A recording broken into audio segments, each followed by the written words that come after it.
الحمد لله الذي حمده نور وذكره طهور والصلاة والسلام على سيد كل طيب طاهر وعلى آله وأصحابه الأطائب الأطاهر. أما بعد فأعوذ بالله من الشيطان الرجيم. بسم الله الرحمن الرحيم.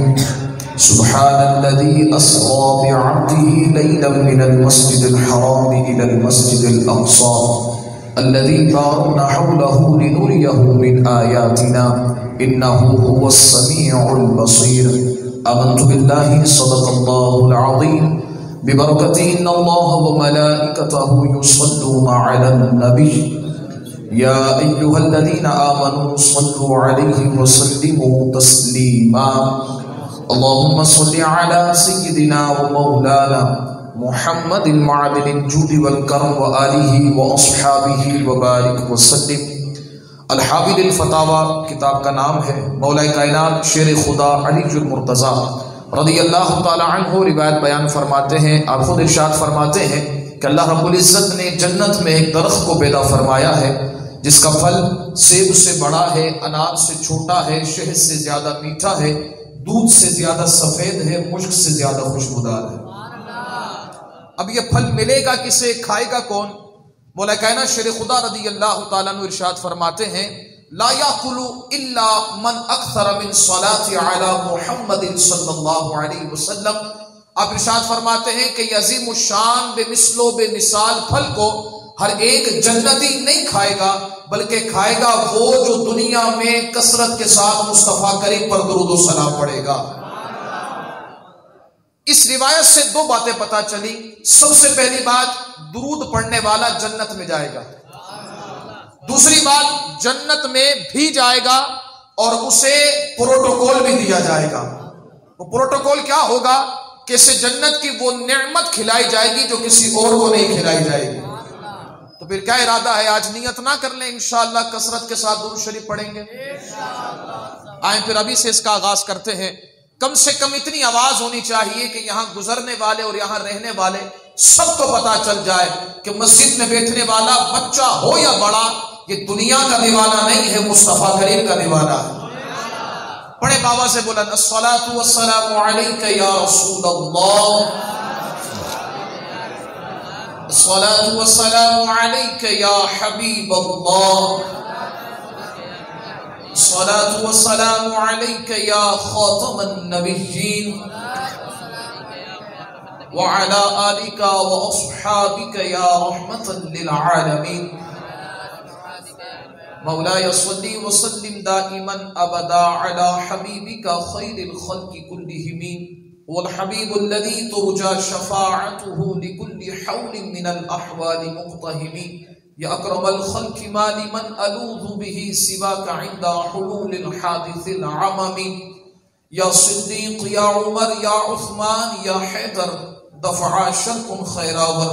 يا شبير يا شبر لخمسة أطفي بها حر الوباء الحاطمة المصطفى والمرتضى وابناهما والفاطمة. غوث اعظم بمنے بے سرو ساما مدد قبلائے دی مدد کعبہ ایما مدد. گنج بخش فیض عالم مظہر نور خدا ناقصارا پیر کامل کاملارا رہنما. وہ جو نہ تھے تو کچھ نہ تھا، وہ جو نہ ہو تو کچھ نہ ہو. جان ہے وہ جہان کی، جان ہے تو جہان ہے. وہ سرور اشور رسالت جو عرش پر جلوگر ہوئے تھے، نئے نرالے طرب کے ساما عرب کے مہمان کے لیے تھے. بہار ہیں شادیاں مبارک، چمن کو آبادیاں مبارک. ملک فلک اپنی اپنی لے میں یہ قرآن دل کا بولتے ہیں.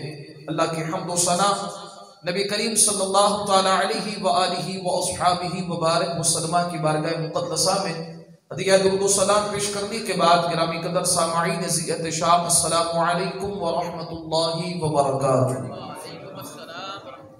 اللہ رب العزت کا یہ بہت بڑا کرم اور احسان ہے کہ رب تعالیٰ نے ہم سب کو آج کی اس بابرکت پر رونق پر نور محفل جس کا عنوان ذکر معراج مصطفیٰ صلی اللہ علیہ وسلم و تذکرہ امیر معاویہ رضی اللہ تعالی عنہ۔ الحمدللہ ہمیں یہ اس محفل میں آ کر یہ تذکرے سننے کا موقع عطا فرما رہا ہے۔ اللہ رب العزت کی بارگاہ میں دعا ہے رب ذوالجلال ہم سب کو آج کی اس بابرکت محفل سے خوب برکتیں حاصل کرنے کی توفیق عطا فرمائے۔ مبارکباد پیش کروں گا اس خوبصورت بزم کہ جن کی کوشش اور کاوش یہی رہتی ہے کہ ہر مہینے کسی نہ کسی عنوان سے حضور نبی کریم علیہ الصلوۃ والسلام کے غلاموں کو دین کا پیغام پہنچایا جائے۔ دعا اللہ تعالیٰ اس بزم کے تمام ہی اراکین کے علم و عمل میں، فضل و کمال میں، تبلیغ دین کے جذبے میں خوب برکتیں عطا فرمائے۔ حضرات محترم، چونکہ یہ محفل مقدسہ معراج مصطفیٰ کی ہے، معراج یہ حضور کا معجزہ ہے۔ آپ سب کی توجہ چاہوں گا، چند بنیادی باتوں کو سمجھیں گے پھر آگے کا ہمیں مضمون سمجھنے میں بڑی آسانی ہوگی۔ معراج حضور کا معجزہ ہے، اور معجزہ کسے کہتے ہیں کہ جب نبی اپنی نبوت کے دلیل پر اگر کسی کے سامنے کوئی ایسا فعل کرے کہ جس کے کرنے سے ساری مخلوق عاجز آ جائے، اس کو معجزہ کہا جاتا ہے۔ حضور کے کئی معجزات ہیں اور سارے معجزات بے مثل و بے مثال ہیں۔ انگلیوں سے نہریں جاری کرنا یہ بھی حضور کا معجزہ ہے، چاند کے 2 ٹکڑے کرنا یہ بھی حضور کا معجزہ ہے، پہاڑوں کو اشاروں سے، درختوں کو اشاروں سے چلانا یہ بھی حضور کا معجزہ ہے، ایک ٹھوکر سے پہاڑ کے زلزلے کو روک دینا یہ بھی حضور کا معجزہ ہے۔ یہ سارے حضور کے معجزات ہیں، لیکن جو حضور کے شایان شان، یعنی جیسا حضور کا مقام و مرتبہ ہے، ایسا اگر حضور کا کوئی معجزہ ہے تو علماء فرماتے ہیں یہ 2 معجزات ہیں۔ ویسے حضور کے معجزات کتنے ہیں؟ محدثین علماء یہ بات ارشاد فرماتے ہیں کہ اگر کسی کو حضور کے معجزات گننے ہوں، کاؤنٹ کرنے ہوں کہ کتنے معجزات ہیں، تو سارے علماء کا اتفاق یہ ہے کہ گنتیاں ختم ہو سکتی ہیں، حضور کے معجزات شمار نہیں ہو سکتے ہیں۔ یہ حضور کے معجزات ہیں، لیکن جو شایان شان حضور کے معجزات وہ 2 ہیں۔ کون کون سے؟ ایک قرآن ہے، دوسرا معراج ہے۔ اب یہ کیوں ہے؟ یہ وجہ سننے کے بعد میں سمجھتا ہوں کہ جو خاموش ہے وہ بھی سبحان اللہ کہیں گے۔ کیوں یہ 2 معجزات حضور کے شایان شان ہیں؟ تو حضور فرماتے ہیں، علماء فرماتے ہیں اس کی وجہ یہ ہے کہ قرآن رب کا کلام ہے، معراج رب کا دیدار ہے۔ اسی لیے یہ 2 معجزات حضور کے شایان شان ہیں۔ اب معراج کب ہوئی اس پر علماء کا اختلاف ہے، لیکن جمہور علماء کا اس بات پر اتفاق ہے، جمہور علماء یہ بات ارشاد فرماتے ہیں کہ رجب 27ویں شب بعثت کا 11واں سال، 27ویں شب پیر کی سہانی رات تھی، اور اللہ رب العزت نے اپنے محبوب کو معراج کی سعادت عطا فرمائی تھی۔ اب یہاں پر بھی چند لوگ پریشان ہوتے، نا 27ویں شب نہیں تھی، وہ فلاں تاریخ تھی، رجب کا مہینہ نہیں تھا، رمضان کا مہینہ تھا، یہ کیوں سنی محفلیں سجا کر بیٹھ جاتے ہیں؟ ہم ان سے کہتے پریشان نہ ہو، گھبراؤ نہیں، جو تاریخ ہے تم اسی تاریخ میں منا لو۔ ہم اختلاف کرتے نہیں ہیں بھائی، لیکن تم مناؤ گے نہیں، کیونکہ پیٹ کا درد کچھ اور ہے۔ کیوں؟ معراج کہتے ہیں حضور کی عظمت کو، اور عظمت کو مانے گا وہ جو پکا مومن ہو۔ اور نشانی پکے مومن کی کیا ہے کہ جب 12ویں ربیع الاول کی آئے یا 27ویں معراج کی آئے، سنی مسجدوں کو بند نہیں کرتا ہے، گھر میں اندھیرا نہیں کرتا ہے، منہ کو سجاتا نہیں ہے، بلکہ خوشی خوشی کہتا ہے آج ہی کا وہ دن ہے جس دن اللہ تعالیٰ نے مصطفیٰ کریم کو عصمت اور شان عطا فرمائی۔ تو یہ ہے حضور کی معراج، جسے مانے گا مومن۔ اب معراج کیوں کروائی گئی؟ دیکھیں ہر فعل کے پیچھے کوئی نہ کوئی تو کام ہوتا ہے نا، کہ معراج کیوں اتنا بڑا سفر اور ایسا عظیم الشان سفر، وجہ کیا تھی؟ اتنے بڑے سفر کی وجہ کیا تھی؟ اتنے بڑے واقعے کے پیچھے محرکات کیا تھے؟ تو علماء فرماتے ہیں اس کی کئی حکمتیں ہیں۔ ایک حکمت یہ ہے کہ چونکہ حضور نبی کریم علیہ الصلوۃ والسلام پر بڑی ہی اذیتیں آئی کفار کی طرف سے، بائیکاٹ کر دیا گیا، طائف کے میدان پر حضور نبی کریم علیہ الصلوۃ والسلام پر اتنے پتھر برسائے گئے کہ اوپر سے خون نکلتا تھا اور آپ کی نالین مبارک خون سے تر تھی، اتنا آپ پر ظلم و زیادتی کی گئی۔ پھر آپ کے چچا ابو طالب کا انتقال ہو گیا، آپ کی محبوبہ زوجہ سیدہ طیبہ طاہرہ سیدہ خدیجہ الکبریٰ رضی اللہ تعالی عنہا کا انتقال ہو گیا۔ اس سارے واقعے سے حضور کا دل پاک ملول ہو گیا، غم زدہ ہو گیا۔ یہ کیسے ہو سکتا ہے حضور غم زدہ ہو اور رب تعالیٰ حضور کو خوش نہ کرے؟ یہ کیسے ہو سکتا ہے؟ فرمایا یہ سارا واقعہ تھا اس لیے کہ حضور کے دل میں جو غم ہے وہ غم نکل جائے اور حضور کا دل پھر خوشیوں سے مالا مال ہو جائے۔ ایک وجہ تو حکمت یہ بیان کی جاتی ہے، دوسری حکمت علماء یہ فرماتے ہیں کہ چونکہ معراج عظمت مصطفیٰ کے اظہار ہے، کہ معراج کروائی اس لیے گئی تھی کہ تاکہ سب کو پتا چل جائے کہ اللہ تعالیٰ نے سب سے بڑی عظمت اگر کسی کو عطا فرمائی ہے تو وہ ذات مصطفیٰ کریم کی ہے۔ دیکھیں نا معراج کی رات کیا ہوا مسجد اقصی میں، سارے انبیاء کھڑے ہیں، اذان دی گئی، اب منتظر ہیں مصلی پر کون آئے گا، نماز کون پڑھائے گا۔ جبریل امین علیہ السلام نے حضور کا ہاتھ پکڑا، مصلی پر لے کر گئے، حضور نے سارے نبیوں کو نماز پڑھائی ہے۔ کمال نہیں ہو گیا؟ نماز کیسی ہوگی؟ ذرا تصور بھی تو کرے نا، یہ باتیں صرف سننے کی نہیں ہوتی، دل میں محسوس کرنے کی بھی ہوتی ہے، تصوراتی باتیں بھی ہوتی ہیں۔ ذرا غور کرے نا، وہ کیسی بات ہوگی، وہ کیسی نماز ہوگی کہ امام مصطفیٰ کریم ہے، اگر میں یوں کہوں امام سید الانبیاء ہے اور مقتدی سارے انبیاء ہے، اور جو مسجد ہے وہ سب سے پہلا قبلہ ہے، وہ سارے نبیوں کی امامت مصطفیٰ کریم علیہ السلام فرما رہے ہیں۔ یہ اس بات کا اظہار تھا کہ سارے نبی بھی شان و عظمت والے ہیں، لیکن سارے نبیوں میں جو سب سے افضل و اعلیٰ ہے اسی کا نام مصطفیٰ کریم علیہ السلام ہے۔ اور پھر یہیں پر بس نہیں، بلکہ جب آسمانوں کی سیر کروائی گئی، بیت المعمور میں حضور نبی کریم علیہ السلام کے ساتھ حضرت جبرائیل امین علیہ السلام تھے، حضرت جبرائیل امین علیہ السلام نے اذان دی، سارے فرشتے اب انتظار کر رہے تھے مصلی پر کون آئے گا، نماز کون پڑھائے گا۔ پھر جب مصلی پر حضور آئے، حضور نے فرشتوں کو نماز پڑھائی، یہاں بھی اظہار کر دیا کہ سارے فرشتوں میں بھی جو سب سے افضل ہے وہ ذات مصطفیٰ ہے۔ یعنی یہ ساری معراج تھی اس لیے تاکہ سب کو پتا چل جائے اللہ نے جسے سب سے افضل و اعلیٰ بنایا ہے اسی کو نبی کریم علیہ الصلوۃ والسلام اور آخری نبی کہتے ہیں۔ اسی کو سیدی و سندی اعلیٰ حضرت نے فرمایا نا کہ سب سے اولا ہو اعلیٰ ہمارا نبی، سب سے بالا ہو اعلیٰ ہمارا نبی، اپنے مولا کا پیارا ہمارا نبی، دونوں عالم کا دولہا ہمارا نبی، خلق سے اولیاء، اولیاء سے رسول اور رسولوں کا آقا ہمارا نبی۔ حضرات محترم، حضور نبی کریم علیہ الصلوۃ والسلام کو معراج کروانے کی ایک حکمت یہ تھی۔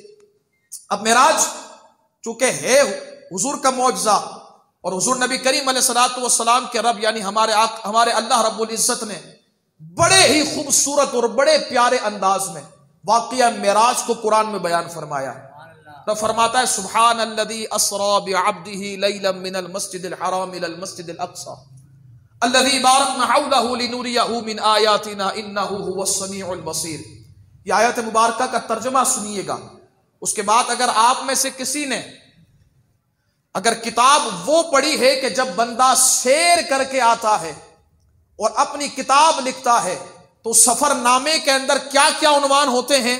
سب سے پہلا عنوان یہ ہوتا ہے کہ سفر کس نے کیا، توجہ یہاں پر، سفر کس نے کیا، سفر کس نے کروایا، سفر کہاں کا کیا، سفر کی غرض و غایت کیا تھی، سفر میں کیا ہوا، یہ سارا ہی کتاب کے اندر ہوتا ہے نا سفر نامے کے اندر۔ اب اس آیت پر غور کریں، تو رب فرماتا ہے سبحان الذی اسری بعبدہ، سفر کس نے کروایا؟ اللہ نے۔ کس کو کروایا؟ مصطفیٰ کریم کو۔ سفر تھی، سیر تھا کہ اسرا، سیر تھی، دن میں تھا، رات میں تھی کہ لیلتن، رات میں تھی۔ کہاں کا تھا؟ من المسجد الحرام الى المسجد الاقصی، مسجد حرام سے مسجد اقصی۔ اور پھر وہاں کیا ہوا؟ یہ سفر اتنا بڑا تھا کیوں؟ لِنُرِيَهُ مِنْ آیاتنا، تاکہ ہم اپنی نشانیاں دکھائیں۔ یہ سارا مضمون بتا کر رب تعالیٰ نے یہ بات بتا دی ہے، اس سفر کو معمولی نہ سمجھنا، یہ سفر اتنا عظیم الشان ہے کہ اللہ تعالیٰ نے سفر نامے کو خود قرآن میں بیان فرمایا ہے۔ اب دیکھیں اس آیت مقدسہ کا میں ایک ترجمہ آپ کے سامنے بیان کرتا ہوں۔ سبحان الذی اسری بعبدہ لیلا من المسجد الحرام الی المسجد الاقصی، پاک ہے وہ ذات جو لے گئی اپنے بندہ خاص کو راتوں رات مسجد حرام سے مسجد اقصی، لنوریہ من آیاتنا، تاکہ اپنی نشانیاں دکھائے، انہ هو السمیع البصیر۔ مسجد حرام سے مسجد اقصی اس لیے تاکہ وہ اپنی نشانیاں دکھائے، اس کے ارد گرد برکتیں ہیں۔ اور پھر انہ هو السمیع البصیر، بے شک وہی سننے والا ہے اور وہی دیکھنے والا ہے۔ اب اس آیت مبارکہ کے اگر ابتدا پر توجہ کی جائے نا، سبحان، سبحان لفظ پر یہ جتنا اعتراض کیا جاتا ہے نا معراج پر، جتنا بھی اعتراض ہے، خواب میں ہوئی، روحانی ہوئی، یہ کیسے ممکن ہے کہ جسم کے ساتھ حضور چلے گئے اور اتنے سے وقت میں ہو کر بھی آ گئے کہ بستر بھی گرم ہے، پانی کے قطرے بھی گر رہے ہیں، کنڈی بھی ہل رہی ہے، یہ کیسے ممکن ہے؟ تو اس سارے بات اور سارے اعتراض کو لفظ سبحان پر غور کیا جائے تو جواب مل جاتا ہے۔ کیوں؟ دیکھیں اس لیے سبحان کے معنی کیا ہے؟ سبحان کے معنی ہے وہ اللہ رب العزت کی وہ بابرکت ذات جو ہر نقص، کمزوری، عیب سے مبرہ و پاک ہو۔ اب اگر کوئی یہ کہے کہ یہ ممکن نہیں کہ خواب میں حقیقت کے اندر جاگتے ہوئے کوئی بندہ جا کر آ جائے، یہ ممکن نہیں، تو ہم کہتے ہیں ممکن نہیں ہے لیکن رب چاہے تو ہو سکتا ہے۔ اور رب خود فرما رہا سبحان، پاک ہے وہ ذات۔ اگر کوئی شخص حضور کے معجزات کا انکار کرتا ہے تو در حقیقت وہ اللہ رب العزت کی سبحانیت کا انکار کرتا ہے، اور جو سبحانیت کا انکار کرے وہ لاکھ کلمہ پڑھتا رہے لیکن مسلمان نہیں ہو سکتا ہے۔ تو اسی لیے اسے ماننا پڑے گا کہ اللہ رب العزت نے مصطفیٰ کریم علیہ الصلوۃ والسلام کو معراج کروائی ہے۔ لیکن اب بھی اگر کسی کو تکلیف ہونا، یہ کیسے ممکن ہے بھائی؟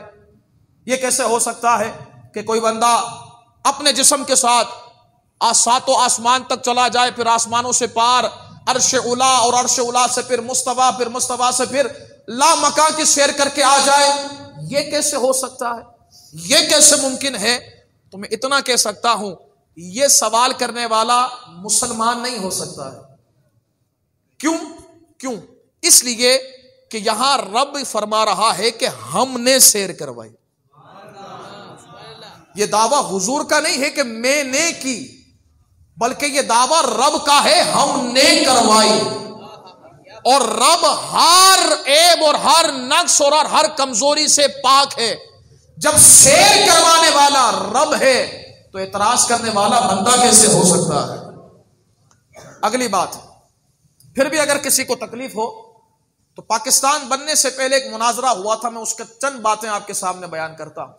مناظرہ تھا ایک عیسائی اور مسلمان عالم کے درمیان۔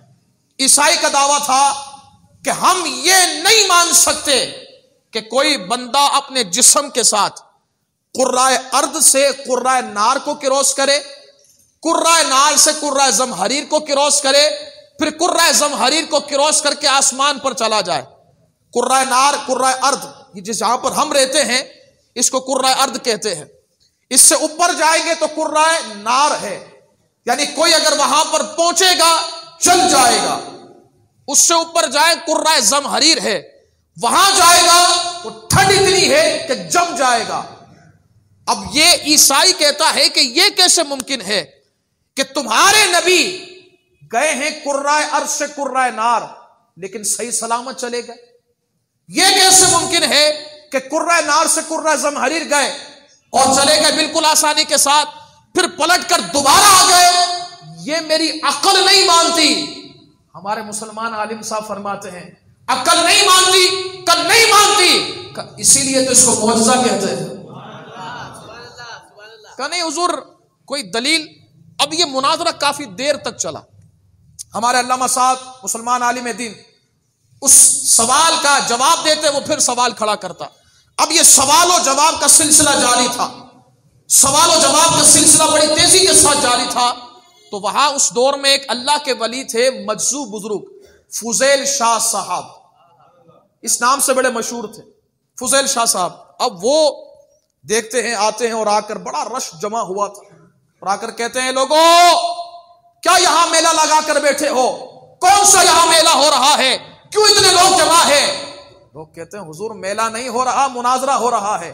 کہ کیا موضوع ہے مناظرے کا؟ کہ مسلمان کہتے ہیں کہ نبی کریم علیہ الصلوۃ والسلام بیداری کے عالم میں جسم اور روح کے ساتھ معراج کر کے آ گئے، لیکن عیسائی کہتا ہے کہ ہم نہیں مانتے، ہاں خواب کی بات ہو، روحانیت کی بات ہو ہمیں قبول ہے، لیکن یہ تمہارا دعویٰ ہمیں قبول نہیں۔ کہ اچھا، کہ کیا اتنی دیر سے سوال و جواب ہو رہے ہیں؟ کہ بڑے سوال و جواب ہو رہے ہیں لیکن یہ مانتا نہیں۔ کہ پھر ہمیں موقع دو نا۔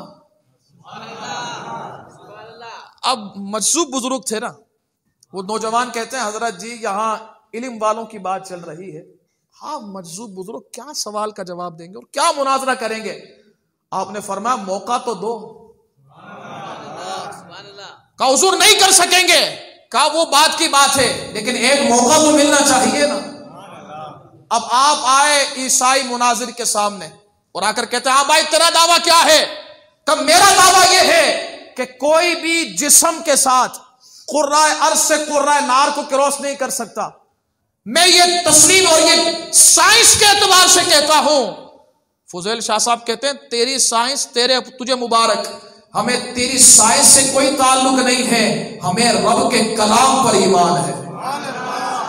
کہ نہیں پھر بھی یہ بات تسلیم نہیں کر سکتا میں۔ کہ نہیں کر سکتا؟ کہ نہیں۔ آپ نے فرمایا چلو اگر کوئی بندہ یہ دعویٰ کرے کہ وہ دیوار سے پار ہو کر آ گیا، تسلیم کر لے گا؟ اس نے کہا حضرت جی ابھی بات چل رہی ہے آسمانوں کی، آپ نئی بات لے کر آ گئے۔ کہا وہ بھی کرتے ہیں لیکن پہلے یہ بتا اگر کوئی دعویٰ کرے کہ یہ دیوار کراس کر کے آ گیا، یقین کر لے گا؟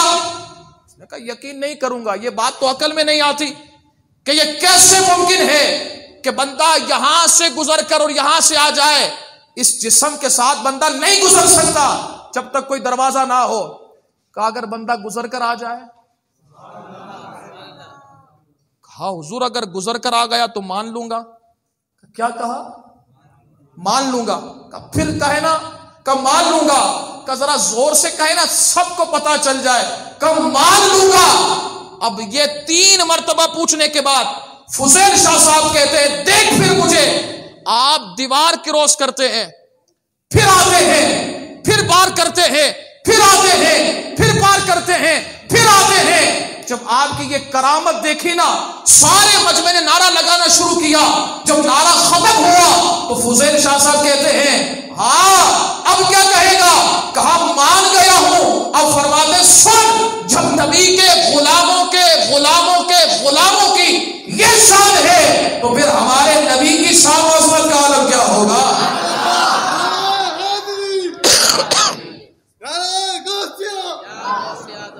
یہ حضور نبی کریم علیہ الصلوۃ والسلام کا معجزہ ہے کہ حضور ہو کر بھی آ گئے۔ یہاں سے یہ بات ایک اور پتہ چل گئی ہے، اگر اس معجزے پر کوئی اعتراض کرنے والا ہونا، وہ عیسائی یہودی کافر تو ہو سکتا ہے، مسلمان نہیں ہو سکتا۔ اب بھی اگر کسی کو شوق ہے تو وہ اعتراض کر لے، لیکن ہم یہی کہیں گے پہلے اعتراض وہ کرتے تھے، اب انہی کے چیلے کرتے ہیں۔ حضرات محترم، معراج کی ابتدا کہاں سے ہوئی ہے؟ ام ہانی، حضور نبی کریم علیہ الصلوۃ والسلام کی چچا زاد بہن ام ہانی کے گھر سے۔ حضور نبی کریم علیہ الصلوۃ والسلام ارشاد فرماتے، بخاری شریف کی حدیث مبارکہ ہے، فرماتے میں سویا ہوا تھا کہ حضرت جبرائیل امین علیہ السلام چھت کو پھاڑ کر میرے پاس آتے ہیں۔ لیکن یہاں روایت یہ ہے حضرت جبرائیل امین علیہ السلام ہر دفعہ تنہا آتے تھے، اس دفعہ تنہا نہیں آئے، بلکہ آپ تھے، آپ کے ساتھ حضرت میکائیل علیہ السلام تھے، آپ کے ساتھ حضرت اسرافیل علیہ السلام تھے، اور ہر ایک کے ساتھ 70,000 کی بارات تھی۔ کیا شان تھی سفر معراج کی! ہائے ہائے ہائے!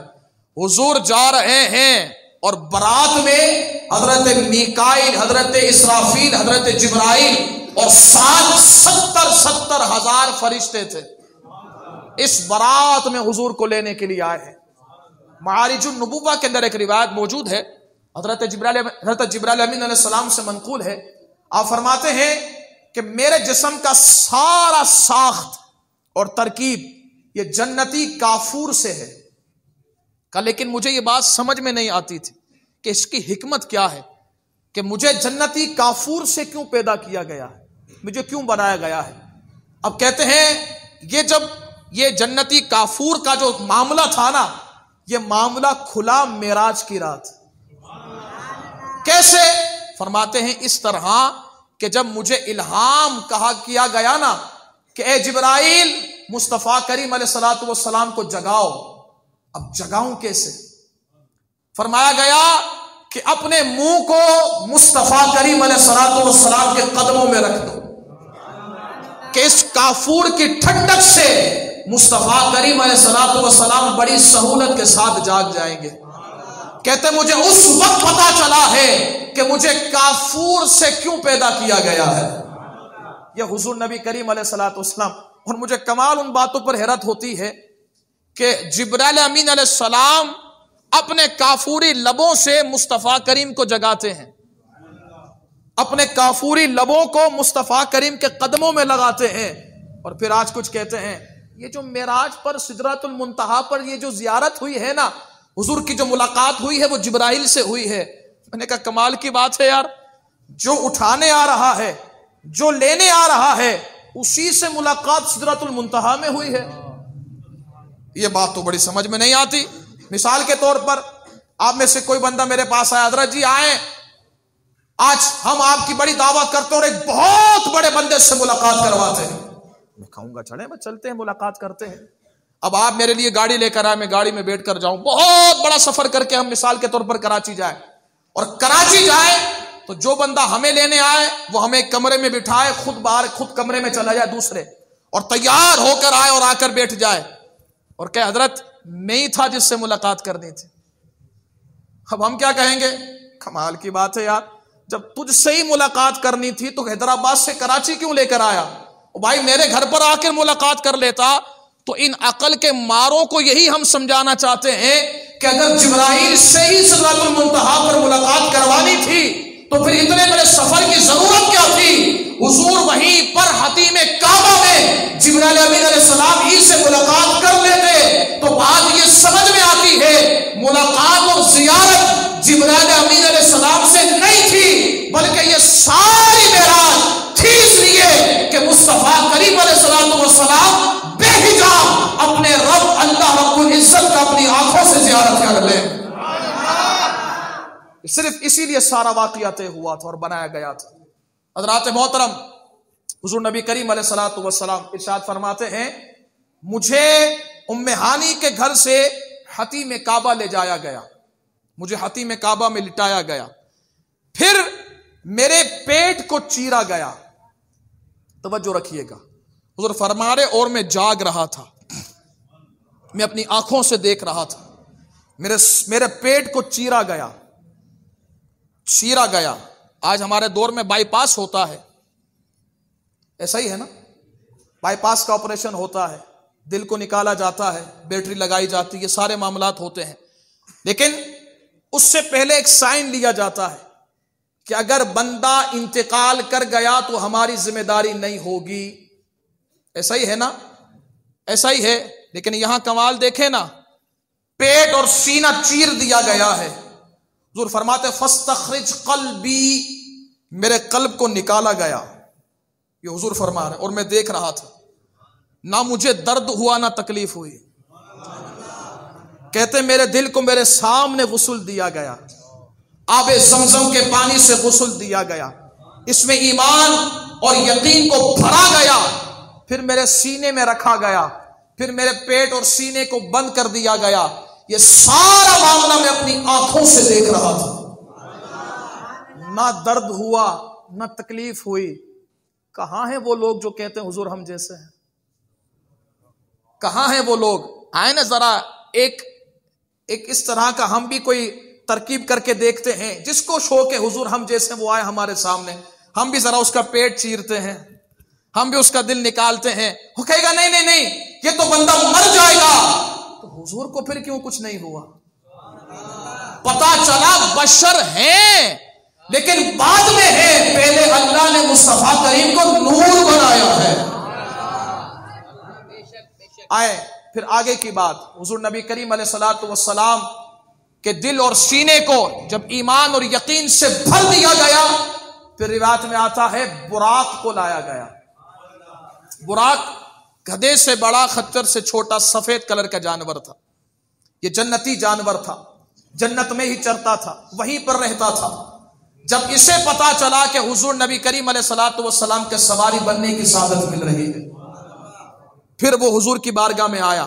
روایت میں آتا ہے جب حضور نبی کریم علیہ الصلوۃ والسلام اس جانور کے قریب ہوئے نا، براق کے، وہ براق جھومنے لگا. براق جھومنے لگا. آج سنی جھومتا ہے، لوگوں کو تکلیف ہوتی ہے. یا براق جھوم کر بتا رہا ہے عشق جس کے پاس ہوتا ہے، چاہے وہ جانور ہو یا انسان ہو، وہ حضور کے نام پر اور حضور کے ملنے پر جھومتا ہی ہے. اب دیکھیں حضور نبی کریم علیہ الصلوۃ والسلام جیسے قریب پہنچے وہ جھومنے لگا. اب جھومنے لگا نا، حضرت جبرائیل امین علیہ السلام نے اسے گردن کے بالوں سے پکڑا اور پکڑ کر کہا اسکت، ٹھہر جا. جانتا نہیں تیرے پاس وہ عظیم شخصیت سوار ہونے جا رہی ہے کہ اس سے پہلے جتنے لوگوں کو تو نے سوار کیا ہے، ان جیسا نہ پہلے کوئی تھا نہ بعد میں کوئی ہے. یہ حضور نبی کریم علیہ الصلوۃ والسلام کے بارے میں جبرائیل امین علیہ السلام کا عقیدہ ہے. لیکن میں یہاں پر ایک اور بات کلیئر کر دوں، کوئی یہ نہ سمجھے حضور محتاج تھے براق کے، وہ نہیں جا سکتے تھے. کوئی یہ نہ کہہ دے کہ نہ براق نہ ہوتی تو حضور نہیں جا سکتے. نہ، حضور اتنی طاقت رکھتے ہیں کہ براق کی طاقت تو کچھ نہیں ہے، براق کی سفر کی رفتار تو کچھ نہیں ہے. اگر حضور اپنی اسپیڈ پر جاتے نا تو سارے براق ایک طرف ہو جاتے، حضور سب سے پہلے سفر طے کر لیتے. لیکن یہ براق کیوں تھا؟ اس لیے کہ تاکہ پتا چلے جس کو ہم بلا رہے ہیں وہ عام شخصیت نہیں بلکہ بڑی عظمت اور شان والی شخصیت ہے. کیونکہ جب ہم کسی کو بلاتے ہیں اور وہ بلانے والا بڑا ہی اہم ہو تو ہم کہتے ہیں تکلیف نہ کیجیے گا، گاڑی ہم خود بھیجیں گے. آپ ٹینشن نہ لیجیے، گاڑی ہم خود بھیجیں گے. آپ سکون سے آئیے گا، گاڑی ہماری ہوگی، ہمارے بندے خادم بھی ہمارے ہوں گے، آپ سکون سے آئیے گا.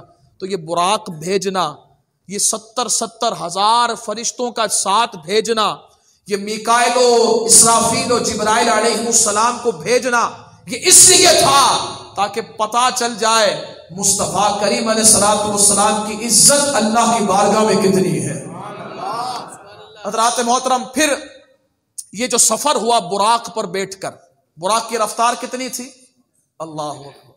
براق کی رفتار اتنی تھی کہ جہاں نگاہ کی حد ہے وہاں اس کا پہلا قدم ہوتا تھا. اب نگاہ کی حد کتنی تھی اللہ بہتر جانتا، اس کی رفتار کتنی تھی اللہ بہتر جانتا. لیکن یہاں پر آپ توجہ رکھیے گا، روایت میں آتا ہے حضور نبی کریم علیہ الصلوۃ والسلام کو جبرائیل امین علیہ السلام نے 3 جگہ پر اتارا ہے اور 3 جگہ پر اتار کر نماز پڑھنے کا عرض کی ہے. پہلی جگہ مدینہ منورہ، عرض کی حضور یہاں پر آپ نماز پڑھیے. حضور نے نماز ادا کی. اب عرض کی حضور جانتے ہیں یہ کیا ہے؟ حضور نے فرمایا تم بتاؤ کیا ہے؟ عرض کی حضور یہ مدینہ ہے جہاں آپ کی ہجرت ہوگی. پھر آپ طور پر رکے جہاں حضرت موسیٰ علیہ السلام سے رب نے کلام فرمایا تھا. اس طور پر اتر کر 2 رکعت نماز پڑھائی. پھر بیت لحم کہ جہاں پر حضرت عیسیٰ علیہ السلام کی ولادت ہوئی ہے، وہاں پر حضور نبی کریم علیہ الصلوۃ والسلام کو 2 رکعت نماز پڑھنے کا عرض کیا گیا. آپ نے کتنی جگہ نماز پڑھی؟ 3 جگہ پر. اور تینوں جگہ پر کیوں نماز پڑھی؟ اسے مفتی احمد یار خان نئی میرے رحمہ ارشاد فرماتے ہیں کہ یہ 3 جگہ پر اتر کر نماز پڑھنا یہ بات بتا رہا ہے کہ جس کو نسبت اللہ والوں سے ہو جائے وہ بڑی شان و عظمت والی ہوتی ہے۔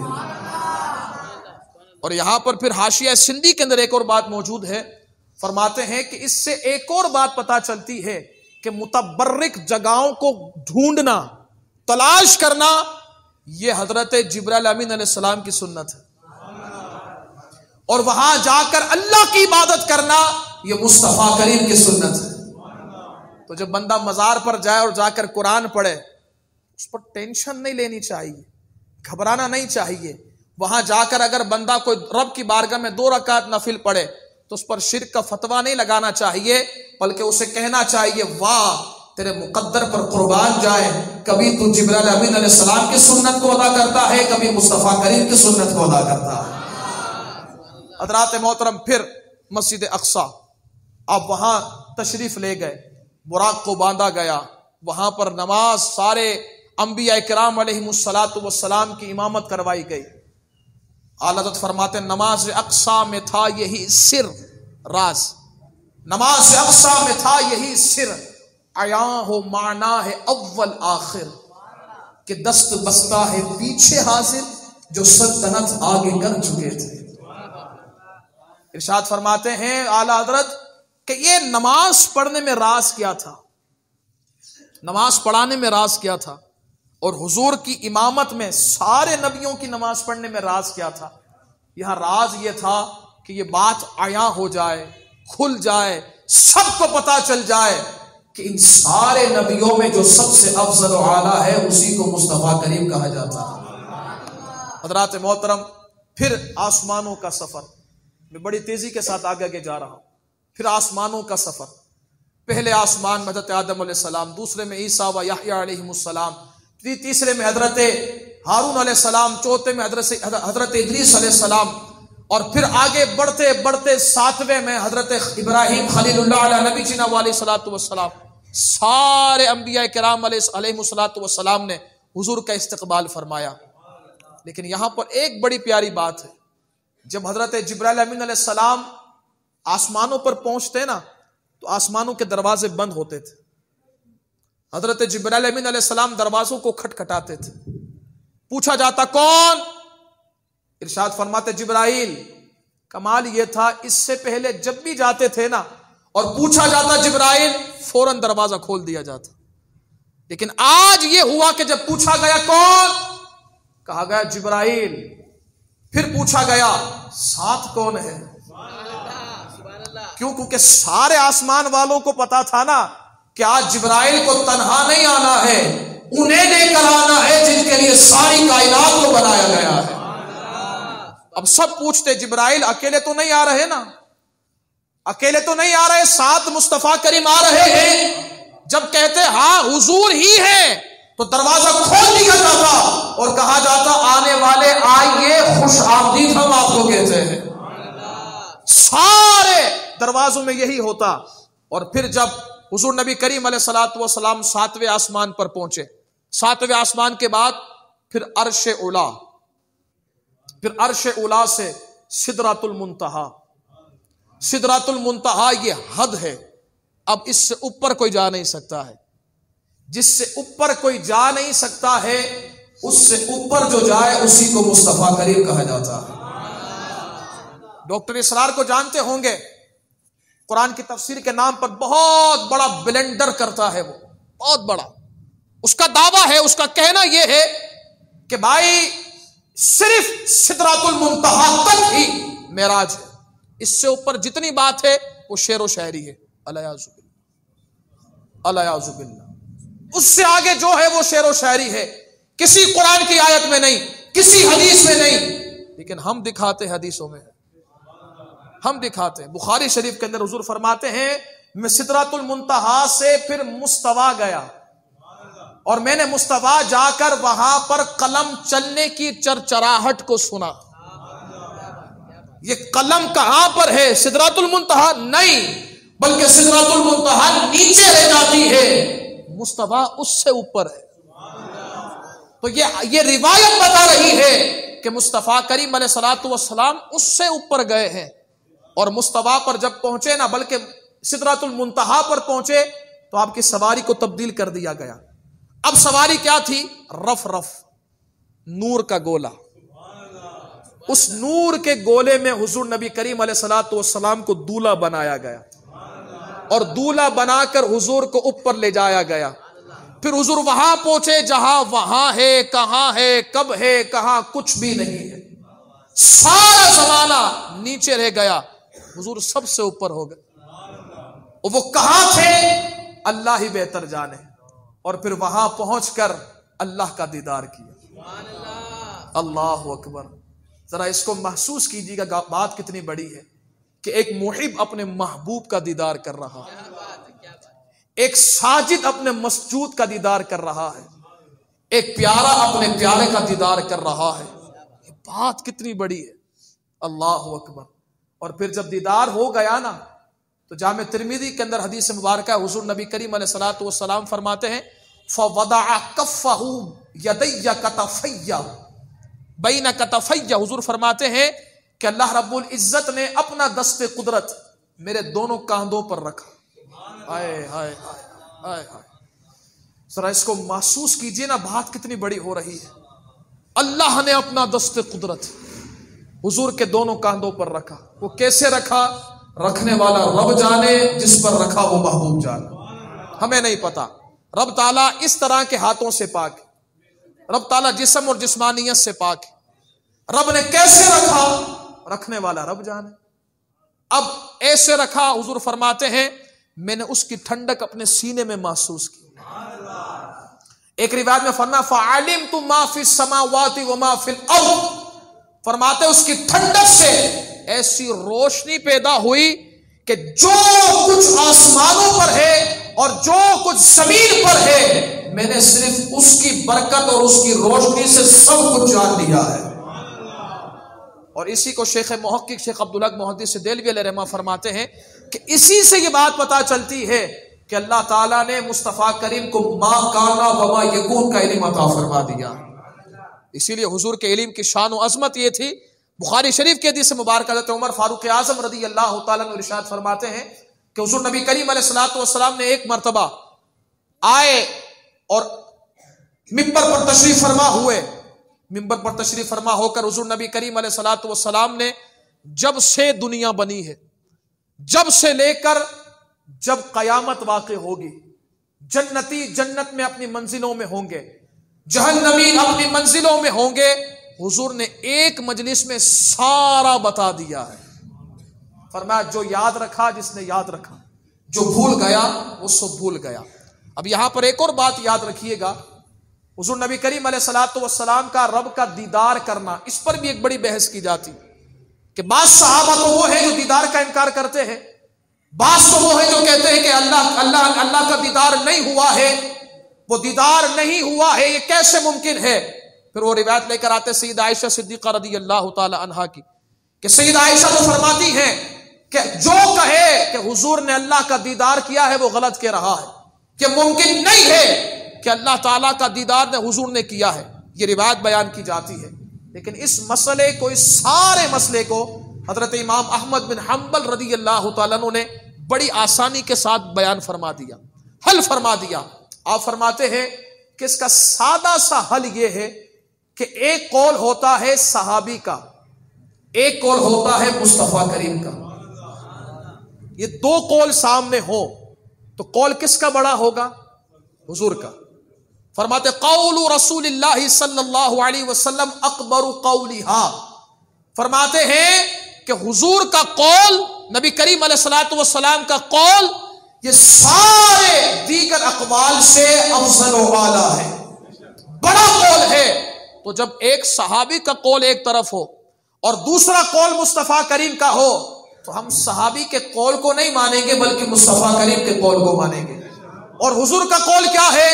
مسند امام احمد بن حنبل کے اندر روایت ہے، حضور فرماتے ہیں فرائیتہ ربہ، فرماتے فرائیت ربی، فرماتے ہیں کہ میں نے اپنی آنکھوں سے اللہ رب العزت کا دیدار کیا ہے۔ تو یہاں مسئلہ حل ہو گیا جھگڑنے کی بات ہی نہیں ہے، پریشان ہونے کی بات ہی نہیں ہے. اللہ نے اللہ کا دیدار کیا ہے حضور نے. اب ایک طبقہ ہے وہ کہتا ہے نہیں، دیدار کیا ہم مانتے ہیں لیکن خواب میں کیا، جاگتے ہوئے نہیں کیا ہے. اس مسئلے کو بھی اگر روایت صحیح طریقے سے پڑھی جائے تو مسئلہ حل ہو جاتا ہے. حضرت عبداللہ بن عباس رضی اللہ تعالی عنہما ارشاد فرماتے ہیں کہ اس مسئلے کو حل کرتے ہوئے سمجھاتے ہوئے ارشاد فرماتے ہیں کہ دیکھو حضور نبی کریم علیہ الصلوۃ والسلام نے اللہ کا 2 مرتبہ دیدار کیا ہے. 2 مرتبہ دیدار کیا ہے. ایک مرتبہ دل کی آنکھوں سے، ایک مرتبہ سر کی آنکھوں سے. دل کی آنکھوں سے کب کیا؟ جب معراج خواب کی تھی. سر کی آنکھوں سے کب کیا؟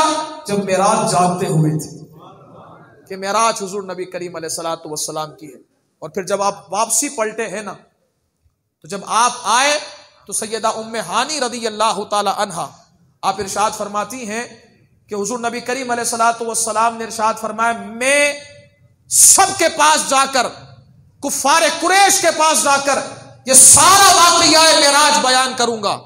ام ہانی عرض کرتی ہے حضور یہ سارے آپ کے دشمن ہیں، یہ سارا آپ کا مذاق اڑائیں گے، انکار کریں گے، تکذیب کریں گے. حضور انہیں بیان نہ کریں، یہ بیان نہ کریں، چھوڑ دیں. آپ نے فرمایا میں کروں گا. حضور نبی کریم علیہ الصلوۃ والسلام خانہ کعبہ حتیم اور حجر اسود کے درمیان حضور کھڑے ہوئے اور آپ نے فرمایا لوگوں کل رات رب نے مجھ پر ایسا کرم فرمایا ہے کہ میں مسجد حرام سے مسجد اقصی ہو کر بھی آ گیا اور میں نے وہاں پر سارے نبیوں کی امامت کی ہے. اب وہاں چونکہ کفار تھے اور کفار آپ کے دشمن تھے، انہوں نے کہا نہیں یہ ہو کیسے سکتا ہے.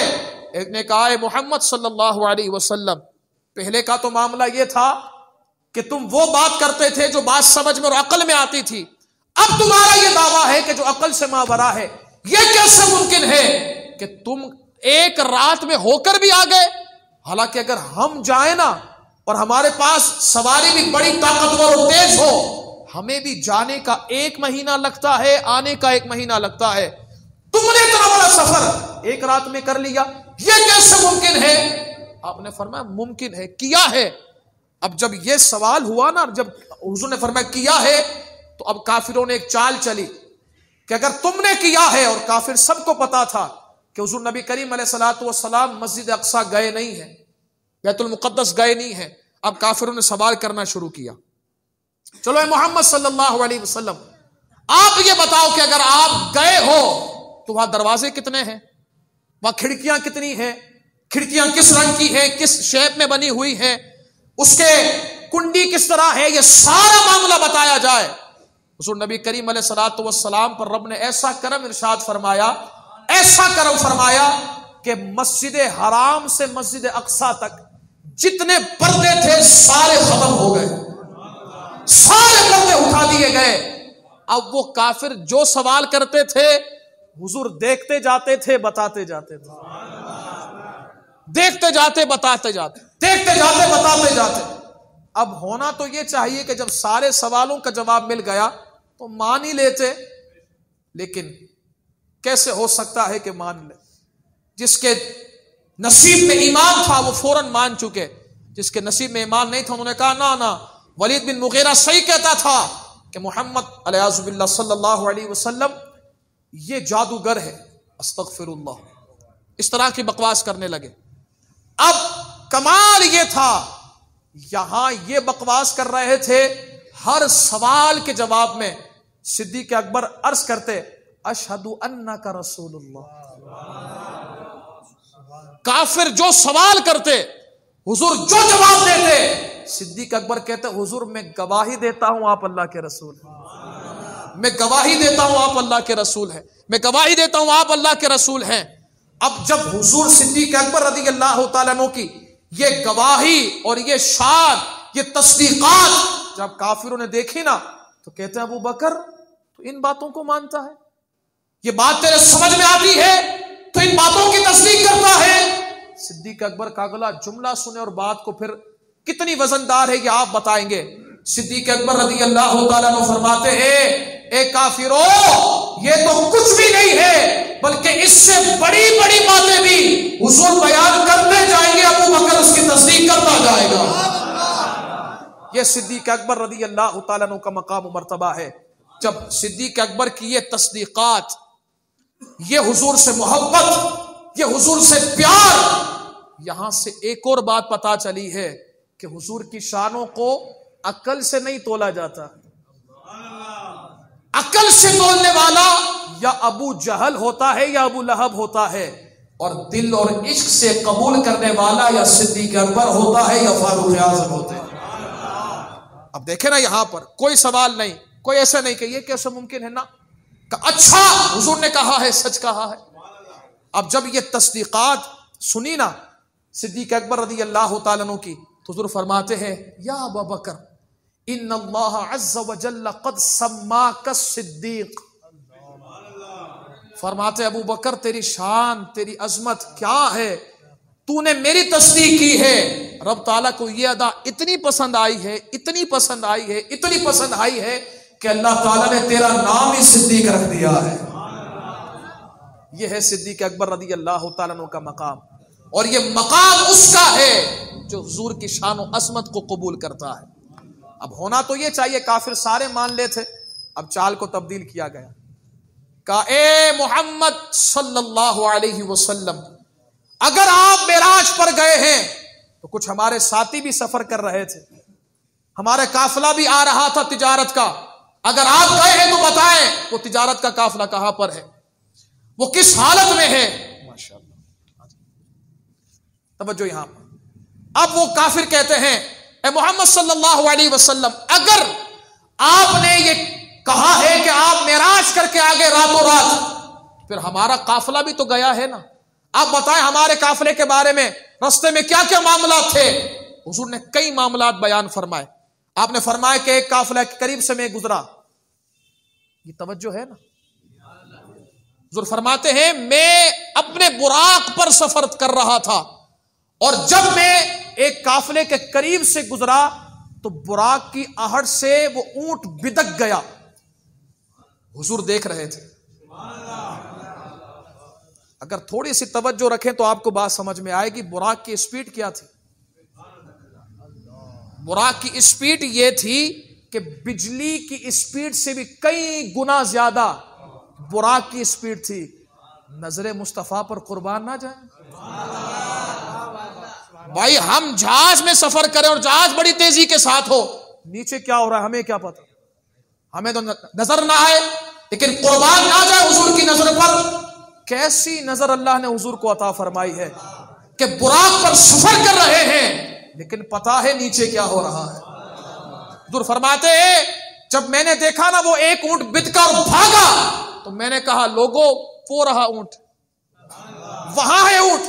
تو لوگ، حضور فرماتے ہیں ان لوگوں نے میری آواز کو پہچان لیا اور کہا یہ تو محمد کی آواز ہے صلی اللہ علیہ وسلم. فرماتے پھر ایک اور نشانی. حضور نے فرمایا میں ایک قافلے کے قریب سے گزرا ہوں، فلاں قبیلے کا قافلہ ہے، فلاں فلاں سامان لے کر آ رہا ہے، اور ان کے اونٹ پر جو سب سے پہلا اونٹ ہے اس اونٹ پر 2 بوریاں ہیں، ایک کا رنگ سفید ہے ایک کا کالا ہے، اور وہ فلاں وقت میں آئے گی، فلاں دن آئے گی، اور جو پہلی سواری آئے گی نا وہ سواری بھی وہی ہوگی، اس کے ایک اونٹ پر ایک کالی بوری ہوگی اور ایک سفید سامان ہوگا. یہ حضور نبی کریم علیہ الصلوۃ والسلام نے بیان فرمایا. اب سارے کفار تو یہ چاہتے تھے نا کہ حضور کی بات کو کسی طریقے سے جھٹلایا جائے، حضور کی شان و عظمت کو کم کیا جائے، لیکن انہیں کیا پتا کہ فانوس بن کے جس کی حفاظت ہوا کرے وہ شمع کیا بجھے جسے روشن خدا کرے. کہ کیسے ہو سکتا تھا کہ حضور کی شان و عظمت کو کوئی کم کر سکے، کہ کیسے ممکن تھا. اب معاملہ یہ ہوا کہ حضور نبی کریم علیہ الصلوۃ والسلام نے فرمایا فلاں دن قافلہ آئے گا. وہ آئے گا ایسے کہ ایک اونٹ جو سب سے پہلا ہوگا نا اس پر 2 بوریاں ہوں گی، ایک سفید کلر کی ایک کالے کلر کی.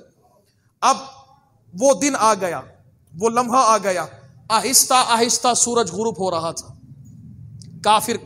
کافر کی خوشی بڑھ رہی تھی کہ آج ہم مصطفیٰ کریم علیہ الصلوۃ والسلام کو والعیاذ باللہ جھوٹا ثابت کر دیں گے، ایک نیا پروپیگنڈا کر دیں گے.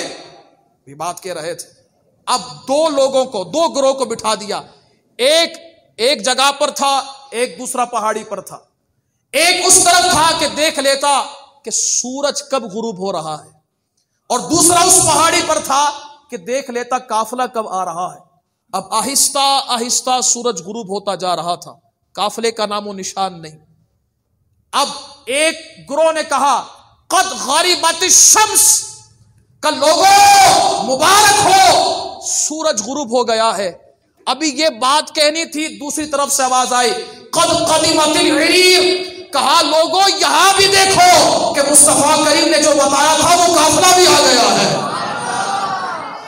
یہ حضور نبی کریم علیہ الصلوۃ والسلام کے واقعہ معراج کی تصدیق، یہ آپ کی شان و عظمت ہے کہ رب تعالیٰ نے حضور کی عظمت کے جھنڈے کو نیچے نہیں ہونے دیا ہے، ہمیشہ بلند و بالا رکھا ہے۔ اور اس معراج کا تذکرہ پہلے کی آسمانی کتابوں میں موجود تھا۔ معارج النبوہ کے اندر روایت موجود ہے، حضور نبی کریم علیہ الصلوۃ والسلام جب معراج کر کے تشریف لائے نا، صبح ہوئی، دروازہ کھولا، ایک بوڑھی عورت کو دیکھا، وہ کسی کی لونڈی تھی، عیسائی کی، یہودی کی لونڈی تھی، وہ بڑی گھبراتی ہوئی جا رہی تھی۔ حضور نے فرمایا گھبراتی کیوں ہو؟ عرض کی حضور میں لونڈی ہوں اور ایک ہوں یہودی کی، اور وہ بڑا ظالم ہے، اس نے کہا تھا جلدی آنا، میں آنے میں لیٹ ہو گئی ہوں، میں ڈر رہی ہوں کہ مجھے سزا نہ دے۔ حضور نے فرمایا پریشان کیوں ہوتی ہے، میں ہوں نا، کہ میں تمہاری سفارش کروں گا۔ ذرا توجہ رکھیے گا، حضور ایک یہودی کی سفارش کر سکتے ہیں، کیا خیال ہے قیامت کے دن اپنے غلاموں کی سفارش نہیں فرمائیں گے؟ حضرات محترم، حضور نبی کریم علیہ الصلوۃ والسلام نے فرمایا پریشان نہ ہو، میں تمہاری سفارش کرتا ہوں۔ حضور گئے یہودی کے دروازے پر، دروازے کو کھٹکھٹایا، دروازہ کھولا گیا۔ جیسے یہودی نے دیکھا کہ حضور آپ کیسے؟ فرمایا یہ تیری لونڈی ہے؟ اس نے کہا میری لونڈی ہے۔ کہا میں اس کی سفارش کر رہا ہوں، اس کی سفارش قبول کر لیں۔ اب جیسے اس نے سنا نا، اس نے کہا حضور ساری باتیں بعد میں ہیں، پہلے یہ بتائیں رات معراج ہوئی ہے؟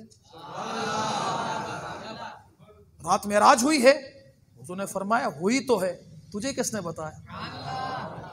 کہا حضور 1 منٹ رکیے۔ وہ اندر گیا، توریت کو لے کر آیا، سارے یہودیوں کو جمع کیا، توریت پڑھنا شروع کی۔ ایک اللہ کے نبی ہیں جو آخری نبی ہیں، انہیں معراج کروائی جائے گی، جب صبح ہوگی تو وہ ایک یہودی کے گھر پر ایک اس کی لونڈی کی سفارش کرتے ہوئے آئیں گے۔